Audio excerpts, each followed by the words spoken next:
Hi everyone, Old Man Tech here with another video for you.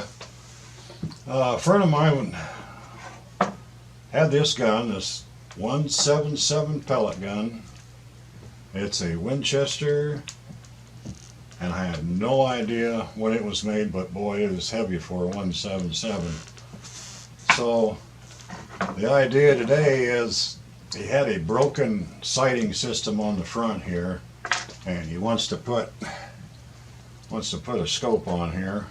I guess he had this laying around somewhere, and we're going to do that. We're going to clean her up, get the scope put on and sight it in, and I'll kind of show you my methodology on getting this all accomplished. I noticed there's a lot of dirt in here in the trigger assembly, so we're going to take that apart and clean that first. Then I see he's got some rust on it out here. We'll get some 4/0 steel wool and we'll get that all cleaned up and blue it if we have to, and oil her up, and then we'll move on to cleaning the barrel and getting the scope on it and get her sighted in. Okay, I've already taken the screws out of the trigger guard, so we'll pull that off and remove the gun from the stock. Here's what you got. Look at that. Grody. Okay, we're going to take her outside and get her all cleaned up, or I guess I will, and we'll come back in and we'll proceed with the next steps. We got all the moving parts cleaned, the gun put back together. Make sure you use a little Loctite on all your screws that you take out before you put them back in. And when I cleaned it with, I used some gun scrubber, took it outside and just sprayed it off and brushed it. Then I come back with some ram oil for all the moving parts. Okay, I want to touch on this kit a little bit. I got this kit down at Sportsman's. I was looking for one for air gun. This goes from a .17 to 22 caliber. Now, first thing I did was take, of course, the steel brush, and I ran it through the barrel several times with some gun scrubber. And as you can see, this is the result of that. And then once I got it brushed out, of course, then you've got a little, I don't know, there's a name for it I'm sure, but I call it a little ram that you put on. Then I take these patches that come with the kit, cotton patches, and actually cut it into 3 pieces, because I found a full one will not go through a 177. Now a 22 probably. And you just take a little bit of this here solvent that they give you, a little spray on there, put her up. Actually, let's go the other way on this. A lot easier. Just put her up there. Push her in. You can find a hole. Story of my life. Get that in there. Just pull her back, and there she is. Now, as you can see, this is dirtier than crap again. And as I suspected, the hole in the gun where your air comes through to meet the barrel had some corrosion in it, so I'm going to go back and re-clean that again, which I should have done before I started videoing, because we want to end up with a clean barrel when we're done, so we'll be back. Alright, I cocked and fired the gun a few more times, and you can see here that these pieces here got corrosion on them. That's coming from the air tube from the plunger. So what I had to do is take a little screw out here, which keeps this screw from moving. Well, first of all, I took a punch like so, and a hammer, and I knocked this lever piece off of it here. And then there's a little screw that goes in here I took out that holds this screw from coming possibly loose. And then you can pull this screw out here, which will let you take the barrel off. Now with the barrel off, and bear in mind you had to cock it first so you get your plunger all the way back. And then there's, I don't know if I got a flashlight here. Yeah, there's a flashlight. You can see there's that plunger hole right there. That was all corroded up. So I'm going to brush that out with a steel brush and patch it out and put it back together, because it does no good to keep that barrel clean, whereas every time you fire it after that, you're throwing corrosion back into the barrel. So we're going to get this all cleaned up so the whole system is shooting good, and we'll be back. Okay, the next step is to set up a gun rest that I can work on it and get the scope ready to go on.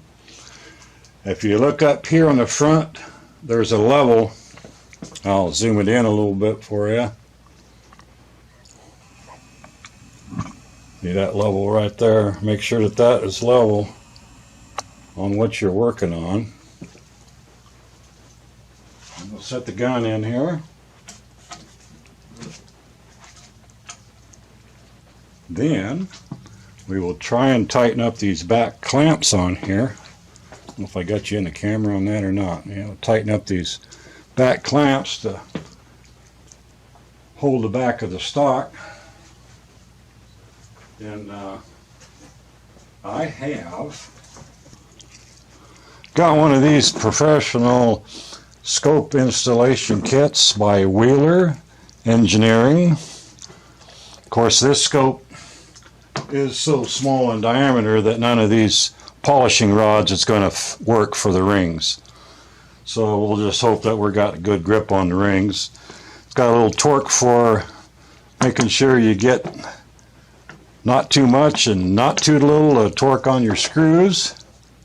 Get them all the same torqued. A variety of bits in it. Loctite. And they give you a couple levels. If you got a flat spot on the top of your gun like here, you'd put that level on there. And then adjust your guns and your back clamps on your stock to get that level. And we have it. So we know this is level, we know the gun is level to the stand, and now we'll get ready to put the scope on. I got the scope just sitting loosely in there. We got some screws that hold the scope to the rings. We'll loosen them up, then we can adjust our rings so we've got a good solid grabbing point fore and aft. And then you'll have to probably sit down and put your head up on the gun and get your eye release set, which is from here to your eye and what's comfortable for you. So we'll be back when that's done. You can't see it from where you're at in the camera, but on the other side are the screws that hold these rings to the gun. And I'm using my torque tool to tighten them up. Remember to put Loctite on them. When you hear that click, that means you've reached the recommended torque. So now we'll set our eye relief, and then we can tighten down these rings onto the scope. Same as I did on the other side, you want to put Loctite on all your screws. This particular screw keeps the scope from turning. This is the one that actually clamps down on it. The other two I've already, as you've seen, torqued to the rifle. But as with those screws, you want to make sure you get some Loctite on them. So we're going to put a little Loctite on them and put them back in.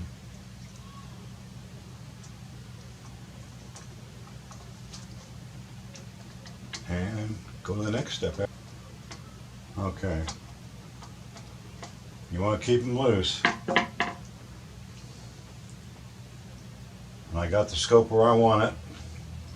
So now we're just going to make sure we get the crosshairs up and down before we tighten these down. Now if I was doing one of my other high-powered rifles, I would hang a plumb bob in the other room, and with this stand and the gun level, I would then turn the scope until the vertical crosshairs were in line with my plumb bob string I had, 10 feet away or whatever. But in this case, 177 pellet gun, I think we can get by just eyeballing it. My eyeballs ain't that bad. Here we are outside. We're going to start in the sighting process now. You can see the target over there. It's about 23 yards away, just in front of the garage there. Okay, we'll get this show on the road. I did take a couple shots. I don't know if you can see them from here, but I'm hitting to the right and above. So we'll make some adjustments and we'll come back. Okay, with the preceding adjustments, you can see we're getting a little closer to the bullseye. We're still just a hair high. We had it straight to the left. We'll shoot a couple more and see where we're coming out.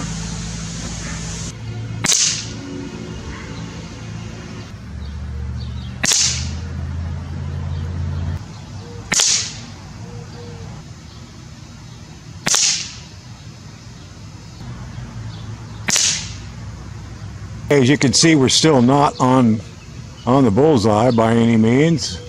Got a couple strays, left lower, left upper. So we knew we need to come back over to the right a little bit. Put a fresh paper on. I moved her up to 16 yards instead of 22 or 23. And we'll just aim for that center one and see what we end up with. Here we are at the finale. I didn't get these last shots on video, but here we are. We got these two here. These are the last ones at 16 yards. And we figured that's good enough to keep a wabbit out of our garden, by golly. I am no professional installer, but I do learn a few things once in a while. And by golly, anytime you can save a few dollars and do it yourself, that's what this is all about, and that's what this channel is all about. So, hope you enjoyed the video, and this is Old Man Tech, and we are out.